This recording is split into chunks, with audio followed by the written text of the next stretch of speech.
Morning ഡ്യൂവിലേക്ക് ഏവർക്കും സ്വാഗതം. നല്ലൊരു പ്രഭാതം ഈ ദിവസം ദൈവം നമുക്ക് നൽകിയല്ലോ. നമുക്കൊരുമിച്ച് ദൈവവചനം ധ്യാനിക്കുവാൻ കർത്താവ് നമ്മെ സഹായിക്കുമാറാകട്ടെ. കഴിഞ്ഞ ദിവസങ്ങൾ നമ്മൾക്ക് റോമലേഖനം 8-ാം അധ്യായത്തിൽ നിന്നും ധ്യാനിക്കുവാൻ തക്കവണ്ണം കർത്താവ് സഹായിച്ചു. ഇന്ന് നമ്മളതിൻ്റെ 8-ാം അധ്യായം 17-ാം വാക്യം വായിച്ച് ധ്യാനിക്കുവാൻ ആഗ്രഹിക്കുന്നു. നാം മക്കൾ എങ്കിലോ അവകാശികളും ആകുന്നു, ദൈവത്തിൻ്റെ അവകാശികളും ക്രിസ്തുവിന് കൂട്ടവകാശികളും തന്നെ. ഈ വേദഭാഗത്തിൻ്റെ ആദ്യ ഭാഗമാണ് ഞാൻ വായിച്ചത്. വളരെ പ്രധാനപ്പെട്ടതായ ഒരു വേദഭാഗമാണിത്.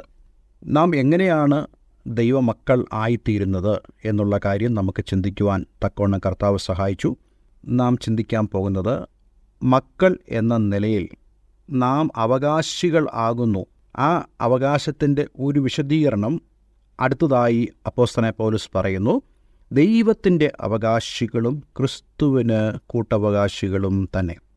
നോക്കിക്കേ, എത്രമാത്രം ഒരു വലിയ കാര്യമാണ് ഇവിടെ അപ്പോസ്തലനായ പൗലോസ് നമ്മളോട് പറയുന്നത്.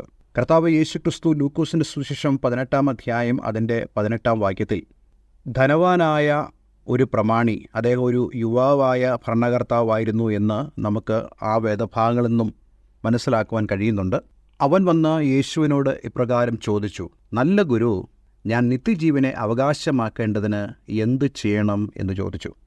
ഞാൻ ഈ വേദഭാഗം എടുത്തത് അവകാശമാക്കുക എന്നുള്ളതായ ഒരു വിഷയം ഈ പ്രമാണി അവിടെ പറയുന്നു.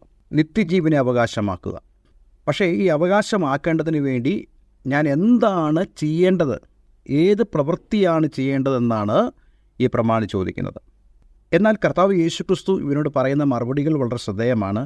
നമുക്കറിയാം, ദൈവത്തിൻ്റെ വചനത്തിൽ എന്താണ് നാം അവകാശമാക്കേണ്ടതിന് വേണ്ടി ചെയ്യേണ്ടതെന്ന് വളരെ വ്യക്തമായി പറയുന്നുണ്ട്. വാസ്തവമായിട്ടും നാം ഒന്നും ചെയ്യേണ്ട, മറിച്ച് നാം ആയിത്തീരുക, അതായത് ദൈവമക്കളായിത്തീരുക എന്നുള്ളതാണ് ഈ ധനവാനായ പ്രമാണി ചോദിച്ചതിൻ്റെ യഥാർത്ഥ മറുപടി എന്ന് പറയുന്നത്. നാം ദൈവത്തിൻ്റെ മക്കളായി തീരുമ്പോൾ എല്ലാത്തിനും അവകാശിയായിത്തീരും. ഇവിടെ ഇവൻ പറയുന്നതായ ആ നിത്യജീവൻ ഉൾപ്പെടെ സ്വർഗത്തിൽ എന്തൊക്കെയുണ്ടോ, യേശുക്രിസ്തുവിൽ എന്തൊക്കെയുണ്ടോ, അത് മുഴുവനും നമ്മുടെ അവകാശമാണ്. പലപ്പോഴും ഈ സ്വർഗീയ സമ്പത്തിനെക്കുറിച്ച് നമുക്ക് വ്യക്തമായ ധാരണയില്ല. നമ്മൾ സാധാരണയായിട്ട് ചിന്തിക്കുന്നത്, നാം ദൈവത്തെ ഈ ഭൂമിയിലായിരിക്കുമ്പോൾ ആരാധിക്കുന്നത്, ദൈവത്തിൻ്റെ മക്കളായി തീരുന്നത് ഒക്കെയും നമ്മുടെ തന്നെ പ്രയോജനത്തിനു വേണ്ടിയാണ്. തീർച്ചയായിട്ടും അങ്ങനെ തന്നെയാണ്. പക്ഷേ ഇതിൽ വളരെ പ്രധാനപ്പെട്ട കാര്യം നമുക്ക് ലഭിക്കുന്ന ആത്മീകമായ സമ്പത്താണ്, സ്വർഗീയ സമ്പത്താണ്. അവയെക്കുറിച്ച് നമുക്ക് വ്യക്തമായി ബോധ്യമുണ്ടാകണം. ദൈവം അനുവദിച്ചാൽ അടുത്ത ചില പ്രഭാത ധ്യാനങ്ങളിൽ നമ്മൾ സ്വർഗീയ സമ്പത്തിനെക്കുറിച്ചുള്ള കാര്യങ്ങൾ ചിന്തിക്കാനിടയായിത്തീരും. എന്നാൽ ഇന്ന് ഞാൻ നിങ്ങളോട് സംസാരിക്കുന്നത് ഈ ദൈവത്തിലുള്ള, സ്വർഗത്തിലുള്ള, യേശുക്രിസ്തുവിലുള്ള ആ അവകാശങ്ങളെല്ലാം തന്നെ നമ്മുടെ അവകാശങ്ങളാണ്. കാരണം നാം ക്രിസ്തുവിലായി തീരുമ്പോൾ, നാം ദൈവമക്കളായി തീരുമ്പോൾ ഇതിനെല്ലാം നമ്മൾ അവകാശികളാണ്. ഈ സമയത്ത് ഗലാത്യ ലേഖനം 4-ാം അധ്യായം അതിൻ്റെ 1 മുതലുള്ള ചില വാക്യങ്ങൾ ഞാൻ നിങ്ങൾക്കായി വായിക്കാൻ ആഗ്രഹിക്കുന്നു. അവകാശി സർവ്വത്തിനും യജമാനൻ എങ്കിലും ശിശുവായിരിക്കുന്നിടത്തോളം ദാസനേക്കാളും ഒട്ടും വിശേഷതയുള്ളവനല്ല. നോക്കിക്കേ, അവകാശി സർവ്വത്തിനും യജമാനനെങ്കിലും അവൻ ശിശുവായിരിക്കുന്നിടത്തോളം. നാം ദൈവത്തിൻ്റെ മക്കൾ എന്ന പദവിയിലേക്ക് കടന്നു വന്നു. പക്ഷേ നാം വളരുന്നില്ലെങ്കിൽ, നാം പ്രായപൂർത്തിയാകുന്നില്ലെങ്കിൽ എത്രത്തോളം അവകാശം നമുക്കുണ്ടോ നമുക്ക് യാതൊരു പ്രയോജനമില്ല. കാരണം നാം ദാസനേക്കാളും ഒട്ടും വിശേഷതയുള്ളവരല്ല. ഇവിടെ യജമാനനും ദാസനും എന്ന് പറയുമ്പോൾ ഈ ലേഖനം എഴുതുന്ന കാലഘട്ടത്തിൽ അടിമത്ത സമ്പ്രദായം ഉണ്ടായിരുന്നു. ഈ അടിമകൾ എന്ന് പറയുന്നത് യജമാനന്മാരുടെ കീഴിലാണ്.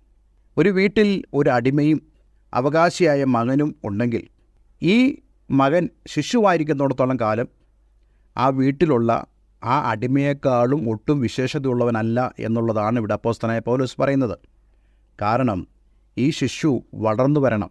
കേവലം ശാരീരികമായൊരു വളർച്ച മാത്രമല്ല, മാനസികമായ വളർച്ച, ആത്മീയമായ വളർച്ച ആ ശിശുവിനുണ്ടാകണം. റോമൻ കസ്റ്റം എന്ന് പറയുമ്പോൾ ഇങ്ങനെയുള്ള കാര്യങ്ങൾക്ക് വളരെ പ്രാധാന്യം കൊടുത്തിരുന്നു. ഒരു കുട്ടി അത് വളർന്ന് മുന്നോട്ട് വരുമ്പോൾ ആ മകന് ആ കുടുംബത്തിലുള്ള സകല കാര്യങ്ങളും ഉത്തരവാദിത്തം ഏൽപ്പിക്കുന്നത് ആ കുട്ടിയുടെ വളർച്ചയുടെ പൂർത്തീകരണത്തിലാണ്. പ്രത്യേക ചടങ്ങുകൾ ആ സമയത്ത് വയ്ക്കും. ആ കുട്ടി അവൻ്റെ ചൈൽഡിഷായിട്ടുള്ള ശിശുത്വപരമായ പ്രവൃത്തികൾ ഉപേക്ഷിച്ചുവെന്ന് മനസ്സിലാക്കത്തക്കതായ ചടങ്ങുകൾ അവർ വയ്ക്കുമായിരുന്നു. അങ്ങനെയെങ്കിൽ മാത്രമേ ആ ഭവനത്തിൻ്റെ ഉത്തരവാദിത്വത്തിലേക്ക് ആ പൈതലിന് കടന്നു വരുവാൻ കഴിയുമായിരുന്നുള്ളൂ. ഇവിടെ ഗലാത്യ ലേഖനത്തിൽ അപ്പോസ്തലനായ പൗലോസ് പറയുന്നു, ഈ ശിശു സർവ്വത്തിന് യജമാനനായിരിക്കാം, പക്ഷേ അവൻ ശിശുവായിരിക്കുന്നിടത്തോളം കാലം ദാസനേക്കാളും ഒട്ടും വിശേഷതയുള്ളവനല്ല. നിങ്ങൾ മക്കളാകൊണ്ട് അബ്ബാ പിതാവ് എന്ന് വിളിക്കുന്ന സ്വപുത്രൻ്റെ ആത്മാവിനെ ദൈവം നമ്മുടെ ഹൃദയങ്ങളിൽ അയച്ചു. അങ്ങനെ നീ ഇനി ദാസനല്ല, പുത്രനത്രേ, പുത്രനെങ്കിലോ ദൈവഹിതത്താൽ അവകാശിയുമാകുന്നു. ഇത് ഞാൻ നിങ്ങളോട് സംസാരിപ്പാൻ ആഗ്രഹിക്കുന്നത്, നാം പരിശ്രമിക്കേണ്ട ഒരു കാര്യം, അതായത് ഒരു ശിശുവിന് ആ ശിശുവിൻ്റെ മാതാപിതാക്കൾ വേണ്ടതായ പരിശീലനങ്ങൾ, വിദ്യാഭ്യാസം എല്ലാം കൊടുക്കുന്നു. കാരണം ലക്ഷ്യമെന്താണ്? കാരണം ആ പിതാവും മാതാവും ആ കുട്ടി വളർന്ന് മാനസികവും ശാരീരികവും ആത്മീയമായ വികാസനം പ്രാപിച്ച് ഉത്തരവാദിത്തങ്ങൾ ഏറ്റെടുത്ത് ഒരു പ്രായപൂർത്തിയായ മനുഷ്യൻ ചെയ്യുന്നതുപോലെ ജീവിതത്തിൽ കാര്യങ്ങൾ ചെയ്യണമെന്ന് ആ മാതാപിതാക്കൾ ആഗ്രഹിക്കുന്നു. പല ആളുകളും ദൈവമക്കളെന്ന് പറഞ്ഞ് ജീവിക്കുന്നുണ്ട്, പക്ഷേ ഇതുവരെ ശരിയായ നിലയിൽ അവർക്ക് ആത്മീയ വളർച്ച പ്രാപിക്കുവാനോ സ്വർഗത്തിലുള്ള അവകാശങ്ങളെക്കുറിച്ച് ബോധ്യമുള്ളവരോ അല്ലെങ്കിൽ അവയെ ഉപയോഗിക്കുന്നവരോ കൈകാര്യം ചെയ്യുന്നവരോ ആകുവാൻ കഴിയുന്നില്ല. നിത്യജീവനെക്കുറിച്ച് നമ്മൾ പറഞ്ഞു. അതുപോലെ സ്വർഗത്തിലുള്ള സകല ആത്മീയ അനുഗ്രഹങ്ങളും നമുക്ക് അറിയാനും അനുഭവിക്കാനും പ്രായോഗികമാക്കുവാനും കഴിയണമെങ്കിൽ നാം ആത്മീയ വളർച്ച പ്രാപിച്ചേ മതിയാവുകയുള്ളൂ. ഇതിനായി നമ്മെ സഹായിക്കുന്ന കാര്യമാണ് ദൈവവചനം കേൾക്കുക, ദൈവവചനം വായിക്കുക, പ്രാർത്ഥിക്കുക, ആത്മീയ കൂട്ടായ്മകളിൽ പങ്കെടുക്കുക, ശരിയായ ദൈവവചന ഉപദേശം പഠിപ്പിക്കുന്ന സഭയിൽ കൂടി വരിക. ഇതെല്ലാം തന്നെ വളരെ പ്രധാനപ്പെട്ട കാര്യമാണ്. പല ആളുകൾ ഇങ്ങനെയുള്ള കാര്യങ്ങൾ അവഗണിക്കാറുണ്ട്. പക്ഷേ ഇന്ന് ഞാൻ നിങ്ങളോട് പറയട്ടെ, നിങ്ങളുടെ വളർച്ച ദൈവ പൈതൽ എന്ന നിലയിൽ, ദൈവമകൻ എന്ന നിലയിൽ, ദൈവമകൾ എന്ന നിലയിൽ ആത്മീയ വളർച്ച, അതോടൊപ്പം തന്നെ അതിനാൽ സ്വാധീനിക്കപ്പെടുന്ന ശാരീരികവും മാനസികമായ വളർച്ച നമുക്കേവർക്കും ആവശ്യമാണ്. ആയതിനായി ദൈവം നമ്മെ അനുഗ്രഹിക്കട്ടെ, സഹായിക്കട്ടെ. ഈ ദിവസങ്ങൾ അതിനുവേണ്ടി നിങ്ങൾ ആഗ്രഹിക്കണം. അങ്ങനെയാണെങ്കിൽ ദൈവത്തിൻ്റെ പരിശുദ്ധാത്മാവ് അതിനു വേണ്ടതായ എല്ലാ ക്രമീകരണങ്ങളും നിങ്ങളുടെ ജീവിതത്തിൽ ചെയ്യുവാൻ ഇടയായിത്തീരും. ഒരു വാക്ക് ഞാൻ പ്രാർത്ഥിക്കുന്നു. സ്വർഗീയ പിതാവേ, ഈ നല്ല വചനത്തിനായി സ്തോത്രം. കർത്താവേ, ഞങ്ങൾ മനസ്സിലാക്കുന്നു ഞങ്ങൾ ദൈവത്തിൻ്റെ മക്കളാണെന്ന്. എന്നാൽ പലപ്പോഴും ഞങ്ങൾ ഒരു ശിശുവായിരിക്കുന്നു.